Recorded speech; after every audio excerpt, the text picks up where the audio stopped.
ಒಂದು ಊರಲ್ಲಿ ಒಬ್ಬ ಜಿಪುಣ ಇದ್ದ. ಯಾರು ಹುಟ್ಟಿನಿಂದ ಜಿಪುಣರಾಗಿರೋಲ್ಲ.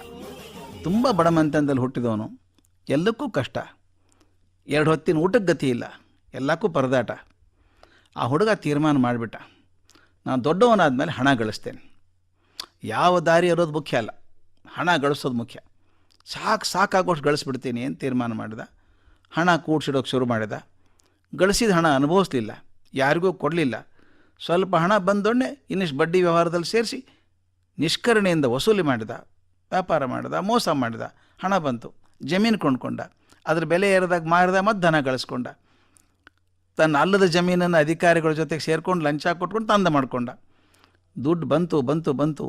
ಅಂಗಡಿ ಕಟ್ಟಿಸಿದ, ಮುಂಗಟ್ಟುಗಳನ್ನು ಕಟ್ಟಿಸಿದ, ಬಾಡಿಗೆ ಕೊಟ್ಟ, ಬಂಗಾರ ವಜ್ರ ಗಳಿಸಿದ. ದೇಶದ ಪ್ರತಿಯೊಂದು ಊರಿನಲ್ಲಿ ಪರದೇಶದಲ್ಲಿ ವ್ಯಾಪಾರ ವ್ಯವಹಾರ ಮಾಡಿಬಿಟ್ಟ. ದಿನನಿತ್ಯ ಹಣ ಸಂಗ್ರಹ ಹೆಚ್ಚಾಗ್ತದೆ ನೋಡಿ ಸಂತೋಷಪಟ್ಟ. ಆದರೆ ಆತ ಮಾತ್ರ ದರಿದ್ರರಂಗೆ ಬದುಕಿದ್ದ. ಒಂದು ದಿನ ಜ್ಞಾನೋದಯ ಆಯಿತು ಅವನಿಗೆ. ಈಗಾಳು ನನಗೆ 65 ವರ್ಷ ಆಯಿತು, ಬರೀ ದುಡಿದದ್ದೇ ಬಂತು, ಅನುಭವಿಸೋದು ಯಾವಾಗ? ಆಯಿತು, ಇನ್ನೊಂದು ವರ್ಷ ದುಡ್ಡು ಗಳಿಸಿ ಆಮೇಲೆ ರಾಜನಂಗೆ ಶ್ರೀಮಂತಿಕೆಯಲ್ಲಿ ಬದುಕಿಬಿಡ್ತೇನೆ ಅಂತ ತೀರ್ಮಾನ ಮಾಡಿದ. ಮರುದಿನ ಬೆಳಗ್ಗೆ ಎದ್ದಾಗ ಕಣ್ಣು ಯಾಕೋ ಮಂಜು ಆದಂಗೆ ಕಾಣಿಸ್ತು. ಮುಂದೆ ಯಾರೋ ನಿಂತಂಗೆ ಕಾಣಿಸ್ತು, ಮಂಜು. ಯಾರದು ಅಂತ ಕೇಳ್ದ. ಚಿತ್ರ ನಿಧಾನ ಸ್ಪಷ್ಟ ಆಯಿತು. ಮುಂದಿದ್ದ ಅಪರಿಚಿತ ವ್ಯಕ್ತಿ ಇದ್ದಲ್ಲ, ಅವನು ಹೇಳ್ದ, ನಾನಯ್ಯ ಯಮದೂತ, ಈ ಕ್ಷಣಕ್ಕೆ ನಿನ್ನ ಆಯುಷ್ಯ ಮುಗೀತು, ನೀನು ಕರ್ಕೊಂಡು ಹೋಗೋದಕ್ಕೆ ಬಂದಿದ್ದೀನಿ ಅಂದ. ಈ ಜಿಪುಣನ ಎದೆ ಒಡೆದೋಯ್ತು. ಕಲ್ಪನೆ ಮಾಡ್ಕೊಳ್ಳಿ ಕೇಳುಗರೆ, 65 ವರ್ಷ ದುಡ್ದು ಕಟ್ಟಿಟ್ಟಿದ್ದಾನೆ, ಈಗ ಮುಗೀತು ಆಯುಷ್ಯ ಅಂದರೆ, ಅಯ್ಯೋ ಇಷ್ಟು ದಿನ ಕಷ್ಟಪಟ್ಟಿದ್ದೆ ಮಾರಾಯ, ಇನ್ಮೇಲೆ ಸುಖ ಇರಬೇಕು ಅಂತ. ಈಗ ಹೆಂಗೆ ಬರಲಿ? 1 ವರ್ಷ ಅವಕಾಶ ಕೊಡಪ್ಪ ನನಗೆ, ಆಮೇಲೆ ಸಂತೃಪ್ತಿಯಿಂದ ಬದುಕಿ ನಿನ್ನ ಜೊತೆಗೆ ಬರ್ತೀನಿ ಅಂತ ಹೇಳ್ದ. ಯಮದೂತ ಕೇಳ್ತಾನ, ಸಾಧ್ಯ ಇಲ್ಲ ಅಂದ. ಆಗ ಜಿಪುಣ ವ್ಯಾಪಾರ ಕೇಳ್ದ, ನೋಡಪ್ಪ ಸ್ನೇಹಿತ, ನೀನು ನನ್ನ ಹತ್ರ ಈಗ 3,000 ಕೋಟಿ ರೂಪಾಯಿ ಇದೆ, ಅದರ 1,000 ಕೋಟಿ ರೂಪಾಯಿ ನಿನಗೆ ಕೊಡ್ತೇನೆ, ಕನಿಷ್ಠ 6 ತಿಂಗಳಾದರೂ ಸಮಯ ಕೊಡು ನನಗೆ ಅಂತ ಕೇಳ್ಕೊಂಡ. ಯಮದೂತ ಮಾತೇ ಆಡಲಿಲ್ಲ, ಕೊರಳಿಗೆ ಹಗ್ಗ ಹಾಕಿ ಎಳ್ದ. ಜಿಪುಣನ ಗೊತ್ತಾಯ್ತು ಇನ್ನು ಬಿಡಲ್ಲ ಅಂತ. ಯಮದೂತನ ಕಾಲಿಗೆ ಬಿದ್ದ, ದೇವರೇ ಪ್ರಭು, 6 ತಿಂಗಳು ಬೇಡಪ್ಪ, ನಾ ಗಳಿಸಿದ್ದೇನಲ್ಲ 3,000 ಕೋಟಿ ರೂಪಾಯಿ ಪೂರ್ತಿ ನಿನಗೆ ಕೊಟ್ಬಿಡ್ತೀನಿ, 1 ದಿವಸನಾದರೂ ಬಿಡಯ್ಯ ನನಗೆ. ಆ ಬಾಕಿ ಕೆಲಸ ಎಲ್ಲ ನಾಮಿನೇಷನ್ ಮಾಡೋದೆಲ್ಲ ಇರ್ತದೆ, ಅದು ಮಾಡಿ ಬಂದುಬಿಡ್ತೇನೆ, 1 ದಿವಸ ಕೊಡೋದು ಸಾಕು ನನಗೆ. ಯಮದೂತ ನಕ್ಕ, ಮೂರ್ಖ, ಈ ನೀನು ಭೂಲೋಕ ದುಡ್ಡು ತೊಗೊಂಡು ನಾನೇನು ಮಾಡಲು ಅಲ್ಲಿ?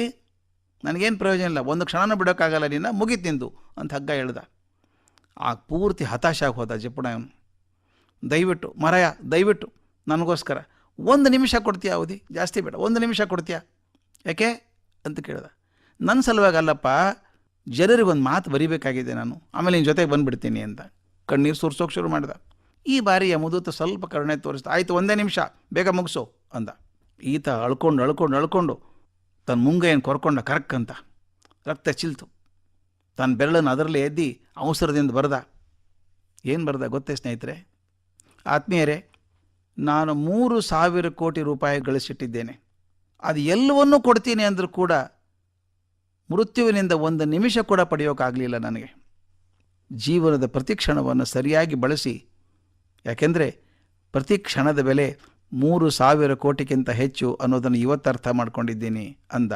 ಮರುಕ್ಷಣ ಅವನ ಜೀವ ದೇಹದಿಂದ ಬೇರೆಯಾಗಿ ಹೋಯಿತು. ಜೀವನದ ಪ್ರತಿ ಕ್ಷಣ ಅತ್ಯಂತ ಅಮೂಲ್ಯವಾದದ್ದು. ಮುಂದೆ ನೀವು ಏನು ಕೊಟ್ಟರು, ಎಷ್ಟು 1,000 ಕೋಟಿ ಕೊಟ್ಟರು ಕೂಡ ಅರ್ಧ ಕ್ಷಣ ಕೂಡ ಸಿಗೋಲ್ಲ ನಮಗೆ. ಆದ್ದರಿಂದ ಅದರ ಬೆಲೆಯನ್ನು ಅರಿತು ನಡೆದಷ್ಟು ನಮ್ಮ ಜೀವಕ್ಕೆ ಬೆಲೆ ಬರ್ತದೆ. ಹಾಗೆ ಪ್ರತಿ ಕ್ಷಣವನ್ನು ಆಸ್ವಾದಿಸಿ ಪ್ರಯೋಜನಕಾರಿಯಾಗಿ ಬಳಸಬೇಕು ಅನ್ನೋದು ಈ ಕಥೆ ಉದ್ದೇಶ.